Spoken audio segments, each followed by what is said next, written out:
Thank you. Thank you. Thank you so much, guys. That's really wonderful. Okay, so let's get down to business. I want to thank everybody for being here first and foremost. You guys are phenomenal. So thank you for being here, and thank you for being part of this great event, and thank you for the work that you do on an individual basis to bring the truth forward. My presentation here today is entitled Duress, Dissidence, and Deadly Force. And I just want to take a moment to ask people to put themselves in a state of mind to really be prepared to hear some heavy information in this presentation. It's going to be tough for some people to hear some of the things I'm going to say today. So this is not done lightly. This is should be received with a somber state of mind and a sobering state of mind. And there are certain things I'm going to talk about that some people don't even want to envision. However, we have to consider them and hold them in our psychological makeup as potentialities. They're potentialities I don't want to see manifest in the world, never have. But we have to be prepared that they may manifest. So with that being said, let's jump into the topic. I dedicate this presentation in its entirety to the memory of Samuel Adams. Samuel Adams, perhaps more than anybody else, is the person that I historically, personally identify with, because perhaps single-handedly, this man began the American Revolution. He was probably the most influential soul of that time period as far as bringing people to action. He exercised the call to action more than anyone else. He was called by the British the chief conspirator. As a matter of fact, the American Revolution was referred to by some people in England and some of the Tories in America as the Adams conspiracy. John Adams, when he traveled to Europe, was often asked, especially when he went to France, "Are you the famous Adams?" And he had to respond, "No, I'm not. That's Samuel Adams." So Samuel Adams said, "The truth is, all might be free if they valued freedom and defended it as they ought." Freedom has to be valued and defended. And that is why we're in the situation that we are in as a people, because truth isn't valued and defended enough. So this presentation is not for very young people, not for children, and it's certainly not for the easily offended. So if you have that sensibility about you, now's the time to leave. I think no one here will be easily offended. I think, we're all in the room because we recognize the information that I'm about to speak here today is vitally important to understand. I speak publicly because I recognize that in the crisis that we're in right now, I have a moral obligation to communicate what I know to be taking place in our world to other people, to help them to understand it as well, so they can take action and do something about it. This is a call to action, ladies and gentlemen. And the bad news is this is still the mindset of the vast majority of humanity. And that's the best image that I could find to sum up what I think of the human mindset in the aggregate. It certainly doesn't apply to the people in this room, as I've said, but this is where Earth is at. The people of Earth are right there, firmly right there, okay? And they need to extricate themselves from that position. And otherwise, we're going to be coming down to this very serious consequences I'm going to be talking about. Manly P. Hall said that it is not the wrath of the Almighty, but the stupidity of man that is causing all the trouble. And if people are not familiar with this man's work, I mean, you need to become so, because he was absolutely a brilliant philosopher, an occultist, a de-occultist, as far as I'm concerned. And he has some of the best work that I've ever taken in that really helped to open up my mind and wake me up. This is the human condition, ladies and gentlemen. The human condition, whether anyone has recognized it or not, or accepted it or not, is slavery. And see, I'm not going to sugarcoat words. Never have, never will. I'm going to come out and say it just as it is in plain language, regardless of who likes it or not. The whole idea of true spirituality, the whole goal of true spirituality is the ending of the human condition called slavery. It's never been okay. It's not okay now. It never will be okay. It's completely immoral, and the people who continue to perform the actions that hold the human condition in this state or support and condone those actions are immoral people. And we are the people who need to reach out to those people that can be helped and change their mindset. That's what the great work is. People will say, well, there's many, many, many paths to freedom and spirituality. But I'll take umbrage with that statement. There are many paths that can get you to an understanding of what the solution is, but there's only one real, true solution. And this can sound dogmatic to people. It can even sound religious to people. And I try to explain to people in all my work, I'm not dogmatic, I'm not religious. To say something to the effect of, do you believe in natural law, or do you think it's some type of religious dogma, is as ridiculous as asking someone if they believe, if I hold an object up and then let it go, will it fall downward? There is no dogma or religious belief required for that. It's law in the universe. Well, behavior is also bound by law. This is the problem with the human ego, though. The human ego refuses to accept that behavior is bound by law. And we want to think we can do anything we want as long as we don't get caught. The only solution is the understanding of natural law and how we are inextricably forever bound by it. We have free will to choose our behavior, but we do not have free will to be insulated from the consequences of our choices in free will. Natural law is the most occulted information that needs to be understood by humanity, and there is very little progress in propagating a worldwide understanding of natural law to the body of humanity. That's what our work is, folks. That's what the work of the people in this room and the people who do understand this, listening out there on the internet, is. We have to become teachers of this information. I naively thought in my early days of doing this that there would be at least 1 million to 10 million teachers of natural law in the world by this point after doing this for a decade. And I can count them on 2 hands. The good ones, the ones who are doing it effectively. You know, it's not, our efforts are not enough. That's the thing that I want to convey to the people in this room and listening who do understand my work. The effort has to be advanced and stepped up. We need to become teachers of this information to everyone within earshot of our voices, or humanity is going to go down the path I'm going to talk about, which is going to be very, very, very ugly. Natural law is a set of universal, inherent, objective, non-man-made, eternal, and immutable conditions which govern the consequences of behaviors of beings with the capacity for understanding the difference between harmful and non-harmful behavior. That means it applies to intelligent beings who have a developed brain and nervous system like we do, okay? It doesn't apply to lesser beings, to the animal kingdom. They're not going to sit there and reason. We have the capacity for reason. They're instinctual creatures. They have emotions as well.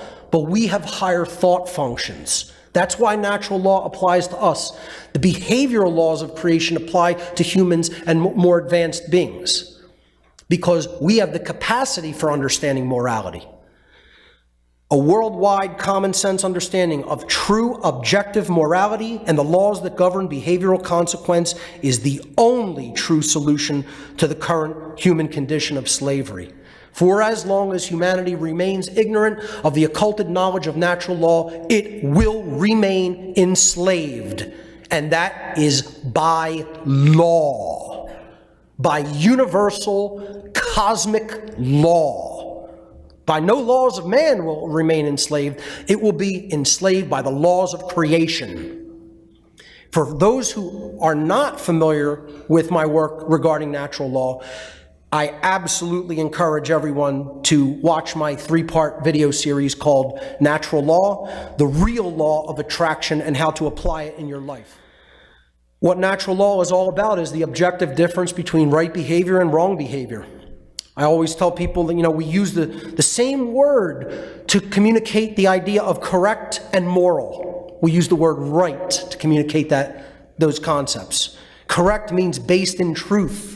And moral means that it is in harmony with natural law principles, because when you take a right action, the result of that action does not result in harm to other beings, to other sentient beings. Conversely, wrong behavior is both incorrect and immoral. Incorrect meaning it is not based in truth, and immoral meaning it is in opposition to natural law, because when we take wrong behaviors, someone is harmed as a result of that behavior, of that behavioral choice.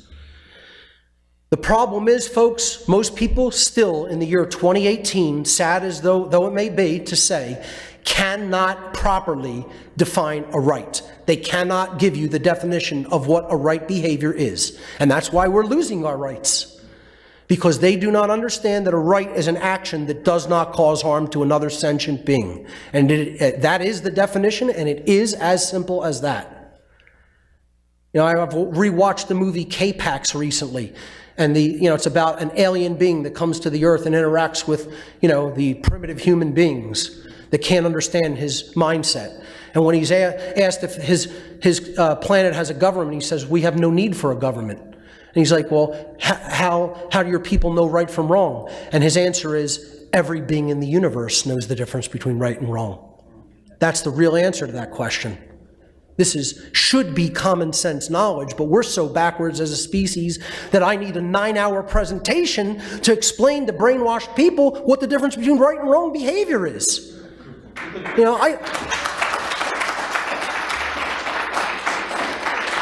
I've said in past presentations, sometimes I sit up at night and laugh at the ridiculousness of what I do.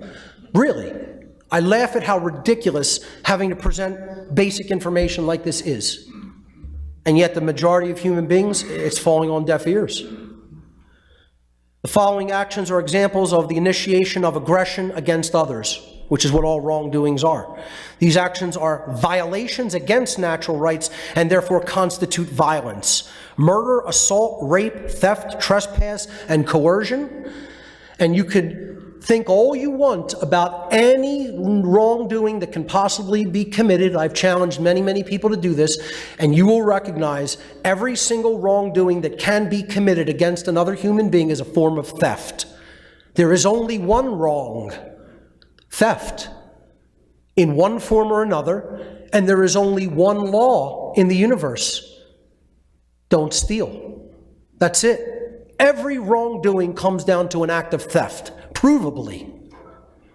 Murder is the taking without just cause of the life of another, which does not belong to you. Assault is the taking without just cause of another being's physical well-being, which does not belong to you. Rape is the taking of another's free will sexual consent, which does not belong to you. Theft is the taking of property, physical property, which does not belong to you. Trespass is the taking of the security of another person in their domain, in their dwelling place, which does not belong to you to take. Coercion is the taking of another being's free will, which does not belong to you to take. Every wrongdoing is a form of theft. There's no wrongdoing anyone can think of that is not a form of theft. Natural law versus man's law. Natural law is based upon principles and truth which are inherent to creation. Man's law is based upon dogmatic belief systems which are the constructs of a diseased mind. Natural law is only ever harmonized with due to knowledge and understanding. or not harmonized with due to ignorance. Man's law, on the other hand, is only complied with due to fear of punishment. Natural law is universal. It exists and applies anywhere in the universe, regardless of location. Man's law differs with location based upon the whim of the legislators who are making up these decrees and commands. And that is a form of moral relativism, the idea that we can decide what right and wrong are, that they are not objective and inherent to creation because they are based upon actions. Natural law is eternal and immutable. That means it exists and applies for as long as the universe exists, and it cannot ever be changed by any action that any being within the universe can do. Man's law, on the other hand, changes with time based upon the whim of legislators, which is also moral relativism. If a man-made law is in harmony with natural law, it follows logically that it is redundant, since it is stating a truth that is inherent, pre-existing, eternal, and self-evident, or it should be self-evident.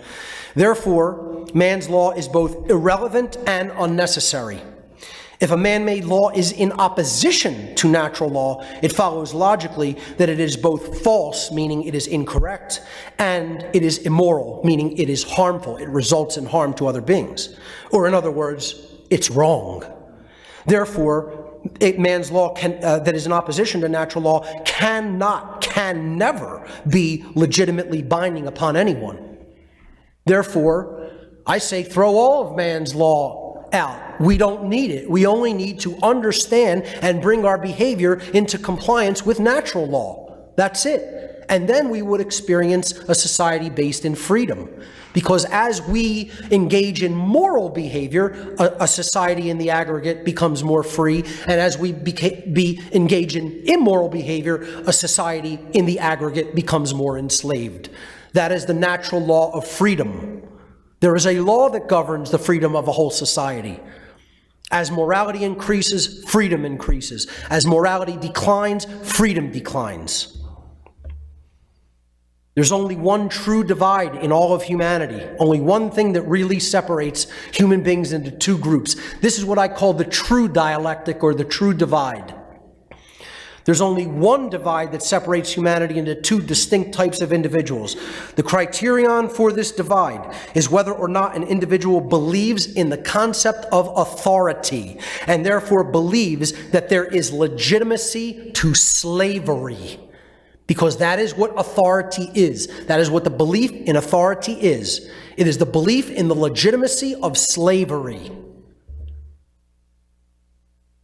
The only difference between human beings is whether they are a statist or an anarchist. There is no other difference. And I don't mean like characteristics and personality.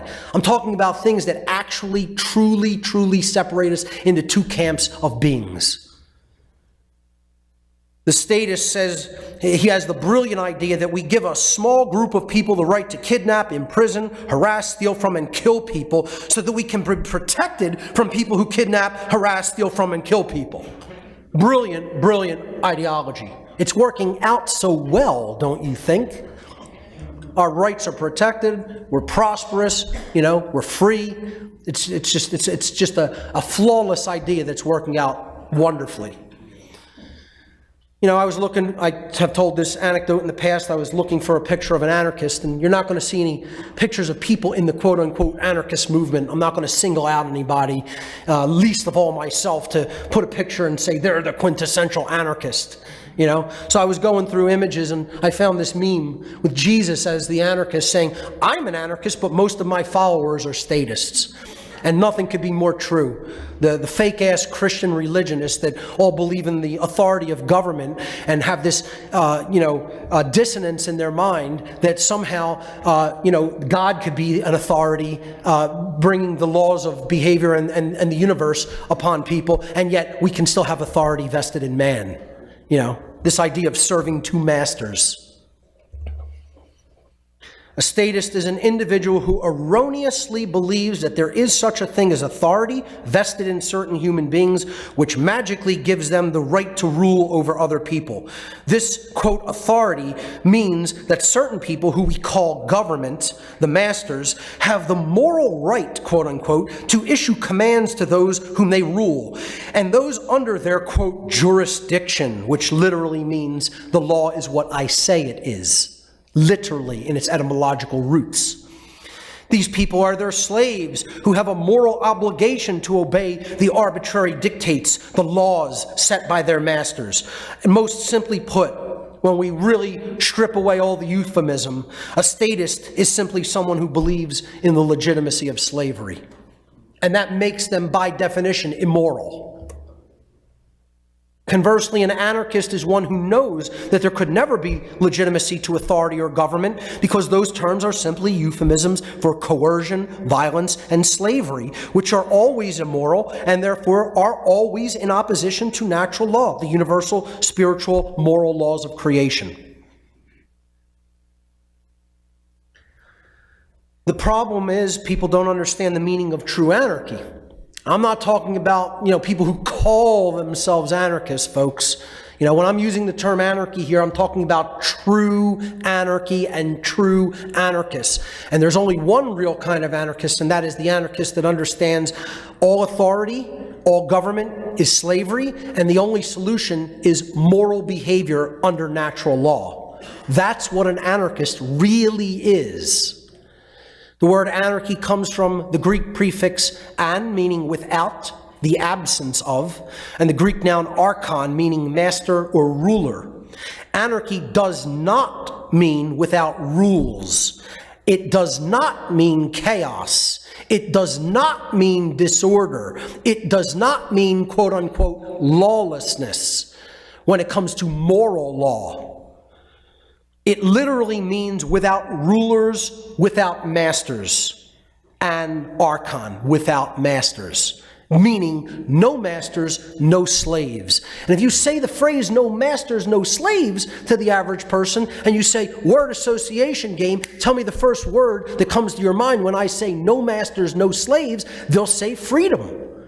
But I just gave you the etymological meaning of a word from its root language, and the word literally means without masters. And yet people think it means chaos and lawlessness and disorder instead of what it really means, freedom. That is what the word anarchy actually means by its very definition. So we have to understand the solution is living in a society, in a state of existence where we don't have a master class and a slave class, a ruling class and a ruled class. All of us are already ruled by natural law, and we need to simply bring our behaviors into alignment with those laws by thinking, feeling, and doing what is right. Yet this is the perpetual, continued human condition of slavery. And we have had this kind of slavery in this very country. Hard ball and chain, whip and murder, full physical enslavement of human beings right here in this country. Part of what this kind of forced labor was used to build a lot of the infrastructure of this country. We are not in the state right now where we have this kind of slavery taking place all around us, but we're going to move toward it again. We're going to move toward it again as a karmic consequence of what we allowed here, and a karmic consequence of, as an aggregate people, of allowing the soft form of slavery called government to continue. Because it is never going to stop its march toward total totalitarianism unless we morally straighten up and educate everyone regarding moral principles. And that slavery in any form is wrong, no matter how you euphemize it. So this is the continuing human condition, and the great work is to end that condition. That is what the great work is, and that's why so few people want any part of it. Because it's not the lighthearted little party. It's the one great work.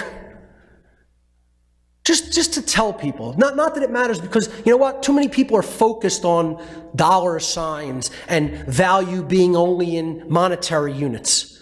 But just to tell people, just so you have an idea of the kind of financial situation I have foregone to do this work. I actually sat one day and calculated the amount of money that all of the work that I've ever done in What on Earth is Happening by man hours and the type of work that it is. I calculated the going rates and the amount of man hours that I've done in What on Earth is Happening. You want to take a guess of how much money I would have made if I would have been paid to do the type of technological work that I've done with What on Earth is Happening? $330,000. Try again, sir. Try again. Way higher. Way higher. $3.5 million. I made $13,000 last year on What on Earth is Happening work. Yeah. No, I mean, seriously, like, no one should really clap about that, you know? I certainly probably should have made the former number instead of the latter one, okay? But what we do is we reward basketball players and football players and, you know, pop music artists, you know? That's what we reward and put up on a pedestal and reward financially, because that's what the people of this world find value in. People come up to me all the time, Mark, why aren't you doing way better? Why are you living like you're living? Why are you living so meagerly? You know, because that's how much people have valued this work in the world. And I don't do this for monetary value. I could care less. I'm going to continue to do this if it costs me money to do it, which it did initially in the initial years. You know? So that's not my motivating factor. My motivating factor is to end this condition. Too many people have this idea of, I have to be rewarded financially to do this. I liken it to somebody standing in a war ditch while the enemy is raining fire down upon them, and people are saying, here, take this weapon, fire back, and they're going, pay me first. It's that ridiculous. But it's just something that I wanted to say about what people find value in and what they don't find value in. And that's part of the problem. Slavery is a claim of ownership on your person, the product of your labor or your possessions in whole or in part. All natural rights are property rights. Understood properly, all rights are property rights. Because all wrongdoing is theft. It's the taking of some form of property. Understanding this is fundamental to understanding the condition of slavery.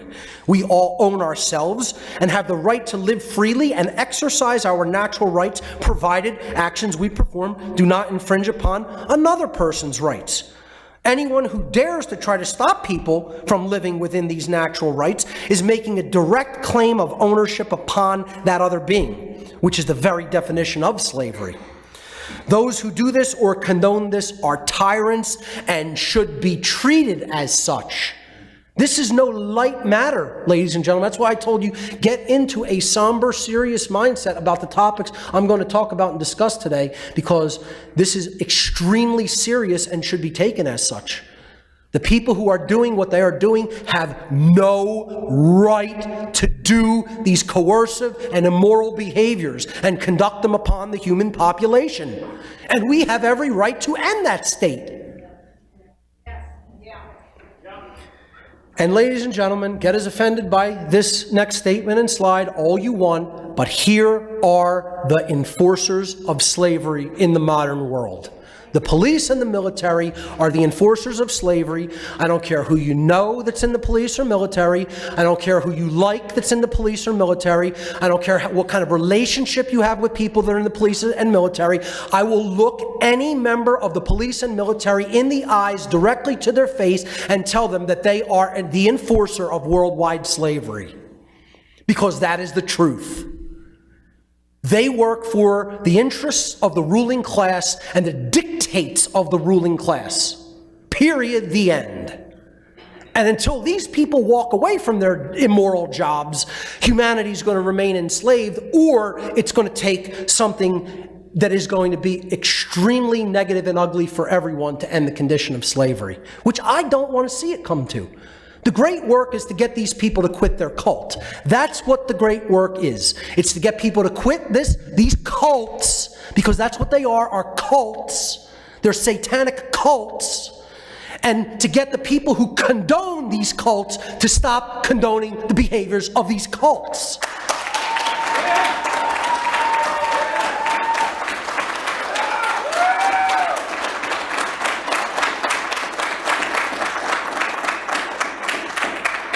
If you're not familiar with my work on order followers, which is what these people are, that's why they do what they do. They don't want to think for themselves. They don't want to reason right and wrong for themselves. They want to listen to what other people tell them to do and then just do it because that's a cop-out and an easy answer, and they think that that somehow absolves them of their personal responsibility and moral culpability.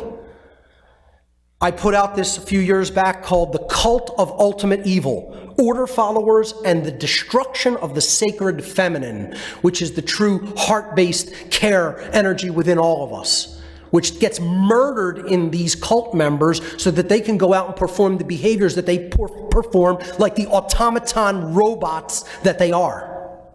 So this is another critical video for people to take in and understand the concepts in it.